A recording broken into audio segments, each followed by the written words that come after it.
आजम खान को बीजेपी उम्र कैद कराना चाहती है। कोर्ट में याचिका जिस पर मिश्रा जी भड़के। उन्होंने कहा कि यूपी में क्राइम कैपिटल बना हुआ है, जिसको लेकर के कहा कि सजा करानी है तो उन सभी लोगों को सजा करानी होगी जो उच्च पद में हो और फर्जी डिग्री होल्डर हो। क्या सिर्फ फर्जी प्रमाण पत्र आजम खान के घर में ही निकला है या और बड़े बड़े पदों पर बैठे हुए देश के लोगों के घर में फर्जी डिग्रियां हैं?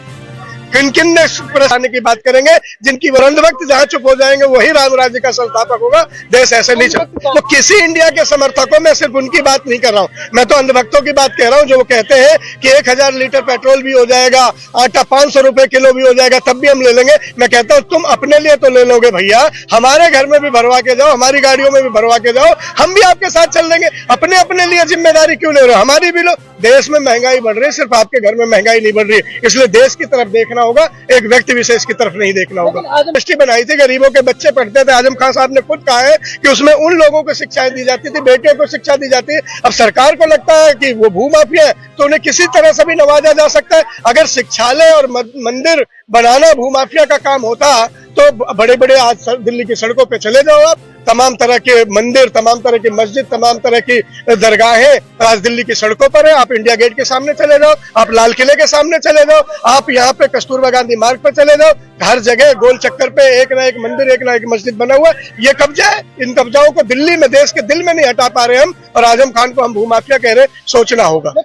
मेन स्ट्रीम मीडिया कुछ भी कह देगी, उनको तो लिखी लिखाई स्क्रिप्ट आती है, लिखी लिखाई बातें आती है।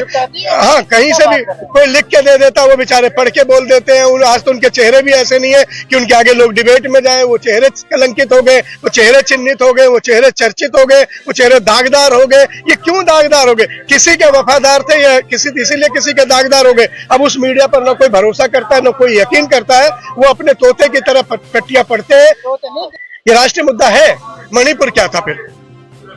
जिस देश में इसी तरह जो अंजना ओम कश्यप और तमाम लोगों के आंखों में आंसू आ जाता है इजराइल की बात सुनकर, जो रोने, मेयर ने करोड़ों के भाव जमीन खरीदी और राम ट्रस्ट को करोड़ों में बेच दी। ऐसे कई मामले आए। संजय सिंह जी जो आज जेल में है, उन्होंने एक ऐसे कई मामलों का उजागर किया। उसमें चंपत राय भी शामिल थे, वहां के मेयर भी शामिल थे, तमाम लोग थे। ये राम के रम, एक जाति, एक संप्रदाय को बदनाम करने से देश का विकास, देश का भला नहीं होता। बीजेपी को अपनी ये चालें बंद करनी होगी, बीजेपी को अपनी ये साजिशें बंद करनी होगी। तमाम लोगों को अपना नेता देश का नागरिक मानना होगा और तमाम लोगों के हित के लिए अपनी सरकार को चलाना होगा।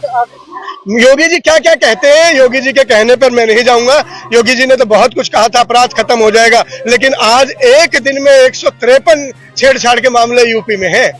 आज आप हत्या के मामले में ग्राफ देख लो तो 417 करीब मर्डर एक साल में यूपी में हो रहे हैं। योगी जी ने तो ये भी कहा था अपराध मुक्त कर देंगे। योगी जी तो ये भी कह रहे थे राम राज्य लाएंगे। योगी जी तो ये भी कह रहे थे खुशहाली होगी, अमन होगा, चैन होगा। न किसान खुश, न व्यापारी खुश, न नौजवान खुश, न बेरोजगार खुश, न कर्मचारी, सरकारी कर्मचारी खुश। पूरी यूपी से योगी जी आपके 6 लाख लोग आए थे दिल्ली में, सरकारी कर्मचारी आए थे, सरकार के खिलाफ आए थे।